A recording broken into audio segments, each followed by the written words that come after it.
Did you have a mentor growing up? Someone who took your hand and showed you a path? Someone who believed in you when, well, you didn't believe in yourself? Maybe this person found you in a classroom, on a ball field. Your first job. No, your first real job. What value did that person bring to your life? Was it priceless? I'm Amanda DeJong, and you're listening to Now at Ohio State. We talk with researchers, innovators, and bold thinkers who look at our world, see what the real challenges are, and create the solutions that people need now.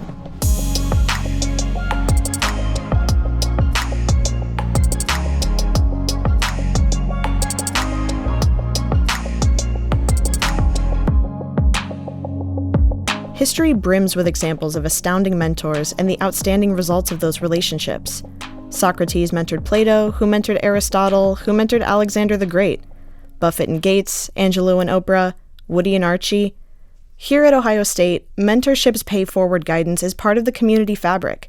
From athletes to artists to scientists and entrepreneurs, it's who we are. Today, our Ross Bischoff introduces us to Carmen Swain. As she works on breakthroughs in health research, Carmen mentors the next generation of exercise scientists. That includes undergrad Anthony Dumovich. With Carmen guiding him the last year, Anthony oversaw a research study that is literally changing the lives of adults with health challenges that make them vulnerable, even ignored.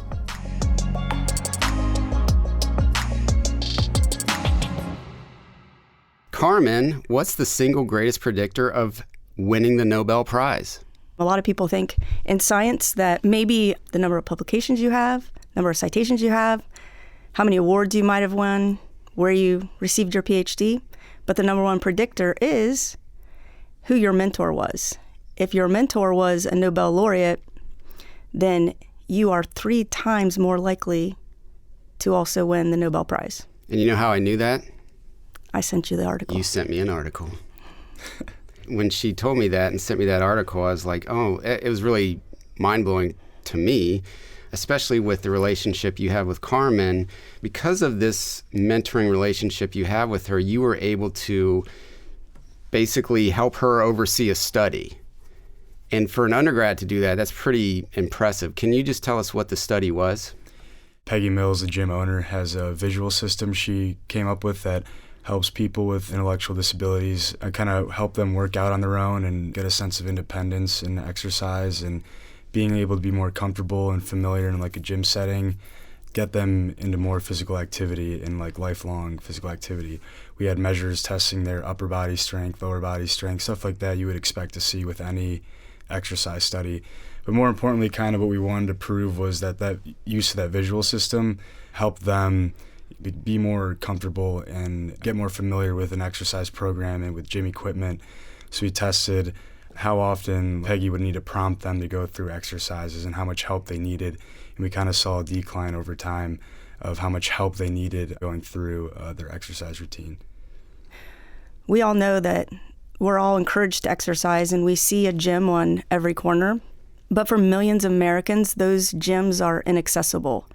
And so the whole point of the study was to help make exercise programming more equitable, more accessible to this specific population. The population of people that suffer from intellectual disability, one of the problems that we see when this population tries to access a gym or exercise programming is that they need one-on-one instruction and being led through programming every single time. And usually this responsibility falls upon the caretaker. By inaccessibility, what I mean is that there is a gym, it is full of equipment, and you or I or anyone else could walk in there and turn on the treadmill and do a workout, go over to the weight stack and lift some weights.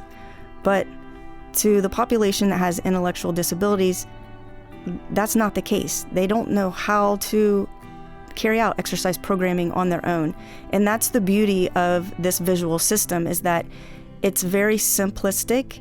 And through the process of going through 8 weeks of programming, what we've found is that the participant can then carry out exercise programming on their own. And this is something that you and I might not think of as being so remarkable, but for this person, this is life-changing. This population hasn't had a lot of research done on it, is that correct? Especially with regard to exercise and physical activity. That's correct. In regards to health-related research, this population is often overlooked and not included in many health-related research practices. So, yeah, we're excited to do this study to be able to shed some light on some best practices. And so, Anthony, what did the results show?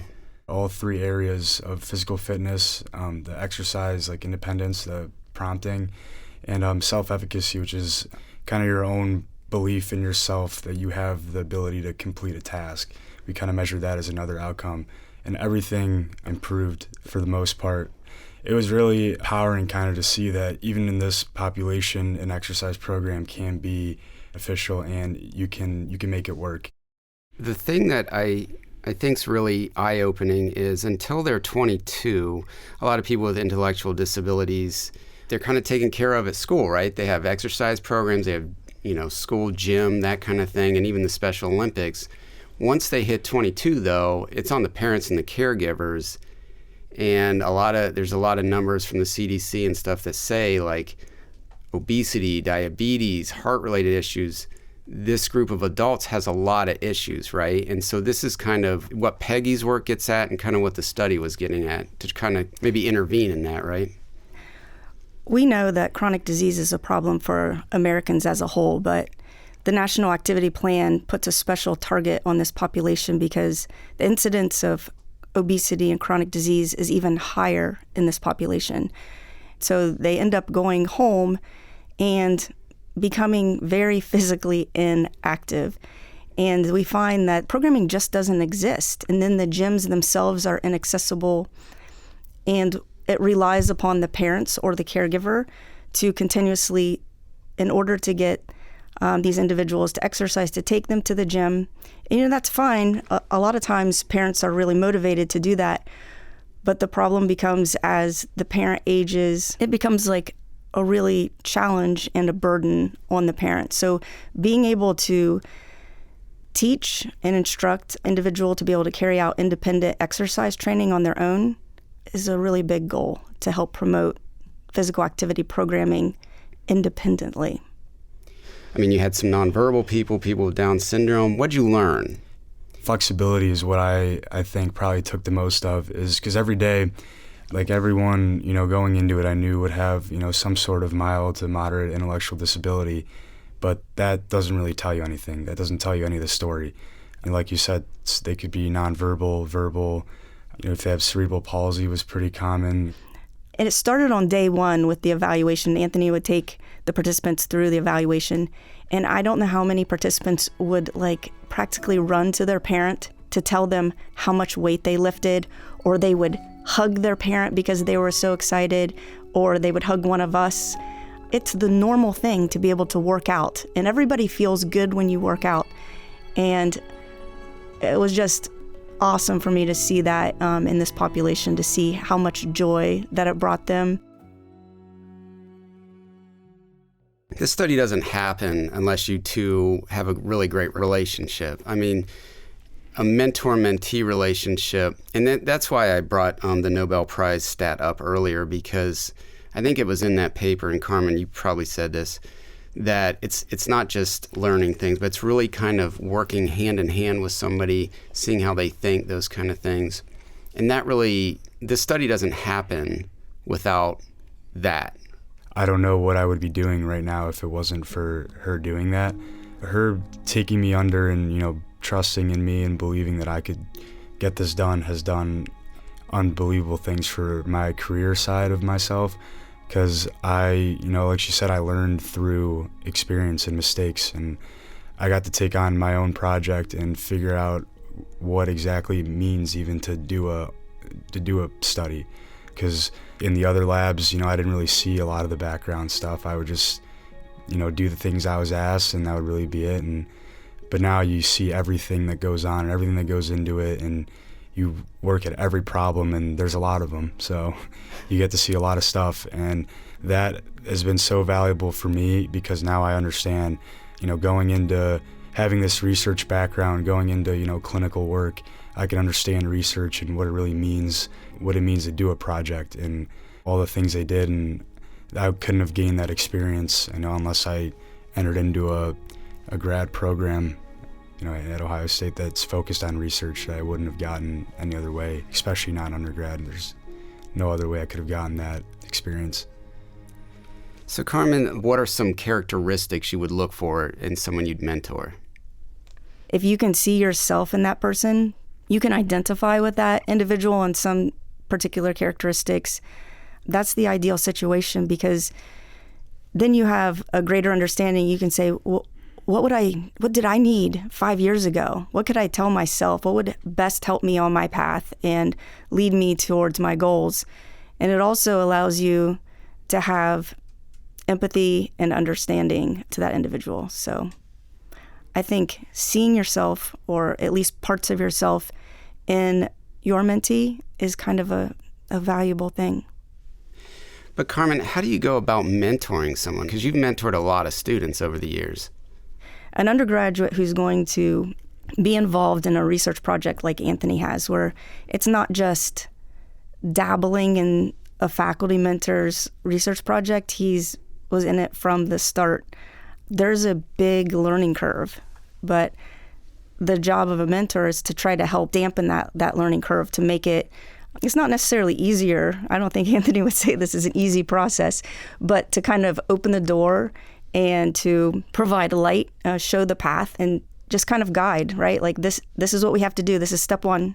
And then after we get that done, we're going to do step two. It's also, being a mentor, it's really important to step back and also let the student make decisions and make mistakes. That's in life how we learn, by making our mistakes. This is the best way to learn. And so it's like not doing everything for Anthony, but letting him try it, make mistakes, and kind of more being a support crew. I don't know if Anthony wants me to say this or not, but Anthony has a tattoo that says, "Do more." Yeah. I know even early on in the study, I kind of tried to talk Anthony out of doing the study more than once. I wasn't sure. I didn't know if he really understood what it meant to take on a research project. And I did not. I tried to impress upon him that, are you sure you want to do this? And I tried to talk him out of it, I think 3 times. He always came back like that he wanted to do it. And that's been consistent. Whatever I throw at Anthony, he's willing to take it on. And, he might not have done it before, but he's willing to try. And he does exceptional work in that way. How important is it to just have somebody when you're young believe in you? Yeah, I mean, there's not many more meaningful things that someone could do for you than that, especially at this time. Like I said, I'm 22. I have a plan of what I'm going to do, but who knows what that plan looks like, and where I'm going to go, or what exact steps and all that stuff. And you're not only dealing with like class and work, and you're dealing with life itself, relationships outside of exercise science or Ohio State. And there's a lot of stuff going on you're trying to figure out, and it can all kind of get jumbled together, and anxieties and stuff can creep in. But at the end of the day, I knew that, when you have pretty important people and successful people and good people that believe in you, that kind of can help calm those things. And that's been really meaningful for me, just knowing that, if something, whether it's professionally or in my personal life isn't going my way, I know that there are, people like Carmen and other people in my life that believe in me and things I can do. And that's, pretty much all you need. See what I mean? Mentorship is priceless, and sometimes to more than the mentee. Consider Carmen's research. It's all about people, making their lives better. Her mentees have gone on to work with professional basketball players, children in New York City's social work programs, even the health food industry. And now, Carmen and Anthony are spreading word about this past study, that those in a highly vulnerable population can live healthier lives in a more independent way. And if that's not priceless, what is? So next time you see a bright-eyed person eager to go down a path you know all too well, maybe consider taking them under your wing.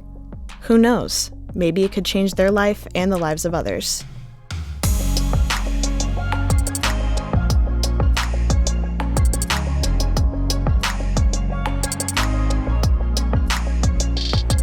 Now at Ohio State is produced by the Ohio State University Office of Marketing and Communications. For more information, visit us at go.osu.edu/now.